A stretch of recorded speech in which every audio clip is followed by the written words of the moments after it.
Rimwe na rimwe dufata abagore canke igitsina gore canke abo twita abamama bacu mu kibano ko ari abantu beza, ko ari abana beza, ndetse yuko bafise n'umutima w'impuhwe, umutima mwiza, niko tubafata muri sosiyete. Ariko rimwe na rimwe ukunda gusanga atari ivyo. Igitsina gore naco gifise kamere nk'iy'umugabo, gishobora gukora amakosa nk'ay'umugabo kandi kigakora amakosa nk'abandi bose. Uyu munsi ngiye kukubwira abagore 5 bakoze ibikorwa vy'ubwicanyi n'ivy'indengakamere canke ukwemera kwa muntu vyatumye isi ibona ko abagore nabo bashobora kuba ari abantu bateye ubwoba nk'abandi bose. Kaze kuri G4G. Kora subscribe kugira tubandanye tujanamwo ibiganiro buri munsi. Nimba ubikoze uri umuntu w'agaciro. Reka dutangure. Aba bagore ngiye kukubwira ni abagore bakoze ivyaha bikomeye vyatumye isi ibona yuko abagore nabo bashobora kuba bafise umutima w'abunyamaswa. Abagore iyi liste ngiye gutanga ni abagore bakoze ivyaha bikomeye imbere y'imyaka 2000, kuvuga ngo guhera muri 2000 gushika uno munsi hariho abandi bakoze ibirenze. Ku mwanya wa 5 haraza umugore yitwa Diana Downs. Diana Downs yavutse itariki 7 ukwezi k'umunani 1955 hariya Arizona muri Amerika. Yavuzweho nk'umwe mu bagore b'inkozi z'ikibi, ibikorwa vy'ubunyamaswa yakoze muri sosiyete canke aho yarabaye. Mu kwa 5 1963 bivugwa ko uyu mugore yagerageje kwica abana biwe 3 yivyariye. Inkuru zivuga ko uyu mugore yagerageje kubica ariko yashoboye kwica umwe, abandi barakomereka. Ariko ageze kuri polisi yavuze yuko hari umuntu yagerageje kumwiba imodoka akarasa umwana wiwe, ariko ariko arabesha kuko hari abamubonye. Uyu mugore yashiriwe urubanza wo gufungwa ubuzima bwiwe bwose. Amakuru avuga ko uyu mugore yapfuye ejo bundi itariki 4 ukwezi kwa mbere 2024 uyu mwaka nyene. Ku mwanya wa 4 haraza uyu mugore yitwa Jane Jones.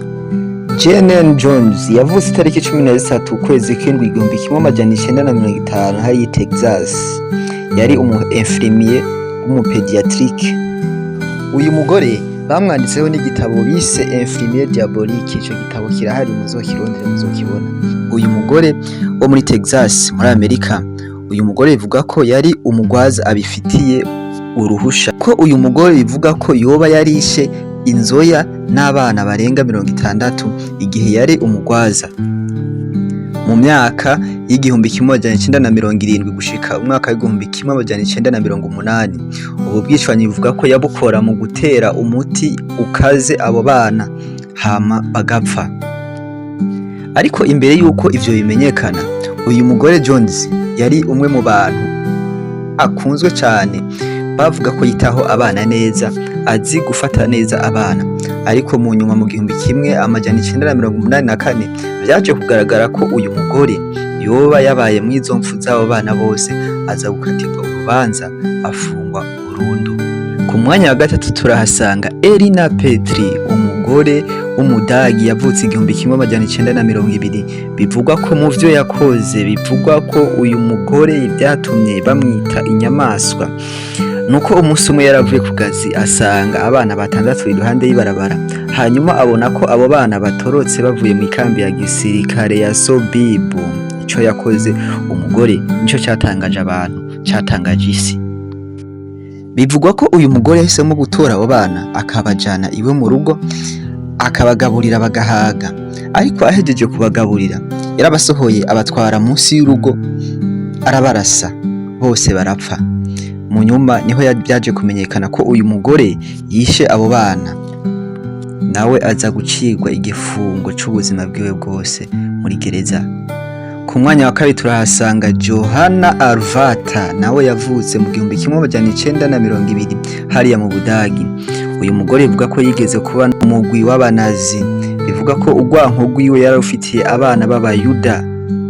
Ariko naho biruko, bivugwa ko uyu mugore yari umwe mu bagore bakunzwe n'abana cyane aho yarabaye, kuko yabaha za bombo, amashokora, abana bakamukunda.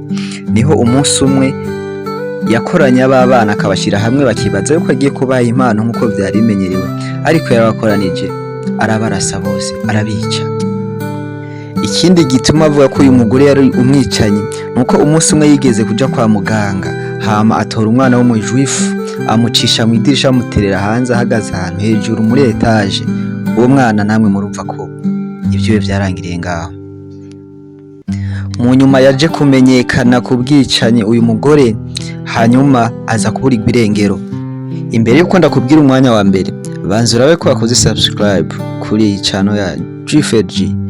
Muterere kuri G4G ntaco vyo gutwara, ni juste gufyondaho gusa. Ku mwanya wa mbere tuhasanga uyu mugore Nani Dosa yavutse itariki zino kwezi kwa 11/1905 apfa itariki 2 ukwezi kw'indwi 1965. Uyu mugore yari umuntu ki?